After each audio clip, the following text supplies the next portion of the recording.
ಬೆಳಗಾವಿಯಲ್ಲಿ ಕನ್ನಡ ರಾಜ್ಯೋತ್ಸವದಲ್ಲಿ ತಪ್ಪಿದ ಅನಾಹುತ.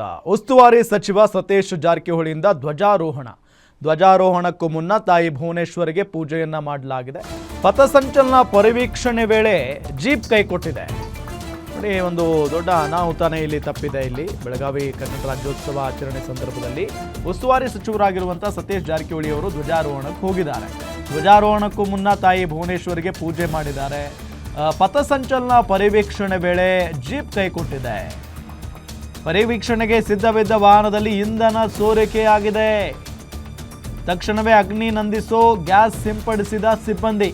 ಹೆಚ್ಚು ಕಡಿಮೆ ಆಗಿದ್ರೆ ಬೆಂಕಿ ಹೊತ್ತು ಉರಿದು ಬಿಡೋದಲ್ಲಿ. ಪರಿವೀಕ್ಷಣೆ ಇಲ್ಲದೆ ನಡೆಯಿತು ಆಕರ್ಷಕ ಪಥಸಂಚಲನ. ಸಹಜವಾಗಿ ಈಗ ಧ್ವಜಾರೋಹಣ ಆದ ನಂತರ ಅದೇ ಗ್ರೌಂಡ್ನಲ್ಲಿ ಉಸ್ತುವಾರಿ ಆದವರು ಯಾರು ಧ್ವಜವನ್ನು ಹಿಡ್ಕೊಂಡು ಆ ನಿಟ್ಟಿನಲ್ಲಿ ಒಂದು ರೌಂಡ್ ಹೋಗಿ ಬರ್ತಾರೆ ಆ ಗ್ರೌಂಡ್ನಲ್ಲಿ. ಸೊ ಅದೇ ರೀತಿಯಾಗಿ ಪಥಸಂಚಲನ ಪರಿವೀಕ್ಷಣೆ ನಡಿಬೇಕಾಗಿತ್ತು. ಆಗ ಆ ಜೀಪ್ನ ಕೆಳಗಡೆ ಇಂಧನ ಸೋರಿಕೆ ಆಗಿಬಿಟ್ಟಿದೆ. ತಕ್ಷಣವೇ ಅಗ್ನಿ ನಂದಿಸುವಂಥ ಕಾರ್ಯ, ಅಂದರೆ ಅಲ್ಲೇನು ಬೆಂಕಿ ಹೊತ್ಕೊಂಡಿಲ್ಲ.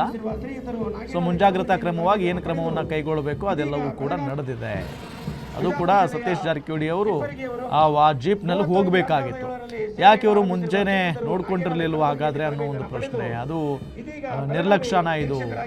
ಯಾಕೆ ಅಂತ ಅಂದರೆ ಅಲ್ಲಿ ಅಷ್ಟು ದೊಡ್ಡ ಕಾರ್ಯಕ್ರಮ ಇದೆ.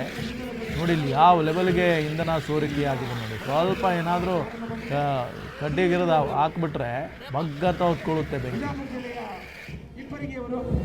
30/5/2007 ಸೇವೆಯನ್ನು ಆರಂಭಿಸಿರುವ ಶ್ರೀಯುತರು ನಾಗೇನಹಳ್ಳಿ ಕಲಬುರಗಿಯಲ್ಲಿ ತರಬೇತಿಯನ್ನು ಪಡೆದು ಇದೀಗ ಬೆಳಗಾವಿ